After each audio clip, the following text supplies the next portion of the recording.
আচ্ছা, প্লাস্টিক চাটনি কি খেতে ভালোবাসো? ভাবছো অনেক খাটুনি? তাহলে একদমই ভুল। শুধুমাত্র একটা পেঁপে লাগবে। পেঁপেটাকে নিয়ে এইভাবে নাড়াচাড়া করার দরকার নেই। পেঁপেটাকে কেটে নিলেই হবে। একটা ছুরির সাহায্যে, একটা বটির সাহায্যে টুকরো টুকরো করে ফার্স্ট কেটে নিলে, তোমরা যদি স্লাইস করতে চাও তো সেটা স্লাইস করে নিতেও পারো, আর যদি গ্রেট করে নিতে চাও তাহলে গ্রেট করে নিতেও পারো। আমি একটু আর কি ওই স্লাইস করে নিয়েছিলাম। একদম পাতলা পাতলা করে গ্রেটারের সাহায্যে যদি স্লাইস করতে চাও তাহলে গ্রেটারের সাহায্যে স্লাইস করে নিয়ে বেশ ভালো করে এগুলোকে ধুয়ে নিতে হবে, যাতে না পেঁপের কষটা থাকে। চাইলে তোমরা 10 মিনিট এটাকে জলে ভিজিয়েও রাখতে পারো, যদি হাতে সময় থাকে তো। এবার কড়াইয়ে জল দিয়ে দিয়েছি চিনির শিরা তৈরি করার জন্য। দিয়ে দিয়েছি আমি এখানে 1.5 বাটি মতন চিনি। পেঁপের পরিমাণটা বেশি দেওয়ার একদমই দরকার নেই। আমি যেহেতু চাটনিটা বেশি করছি তাই পেঁপের পরিমাণটা বেশি দিয়েছি। অল্প একটু পেঁপে দিয়েও কিন্তু প্লাস্টিক চাটনিটা সুন্দর হয়ে যায়। ব্যাস, শিরাটা কিন্তু ফুটে উঠেছে। এবার দিয়ে দিলাম পেঁপের স্লাইসগুলো। পেঁপের স্লাইসগুলোকে রসের মধ্যে বেশ ভালো করে একটু নাড়াচাড়া করে দিয়ে দেবো এবার স্বাদ মতন লবণ। কেননা লবণ না দিলে পেঁপেগুলো সেদ্ধ হবে কেমন করে। স্বাদ মতন লবণ দিয়ে বেশ ভালো করে নাড়াচাড়া করে এটাকে কিন্তু ঢাকা চাপা দিয়ে দেবে। ও, একটা কথা তো বলতে ভুলে গেছি।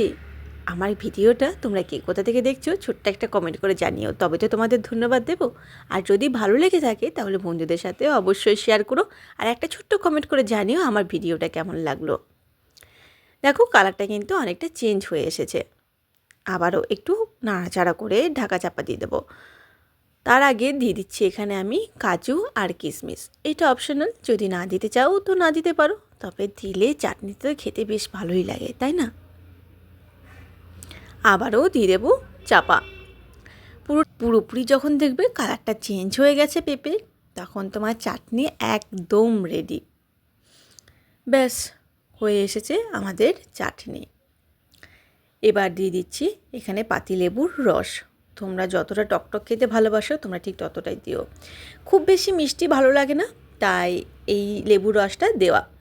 ফ্লেভারটাও বেশ ভালো আসবে, আর টকটক মিষ্টি মিষ্টি খেতেও বেশ ভালো লাগবে। লেবুর রসটাকে মিশিয়ে বেশ ভালো করে একটু নাড়াচাড়া করে দিয়ে দিচ্ছি ওপর থেকে বেদানা। এটাও তোমরা যদি দিতে না চাও তো না দিতে পারো।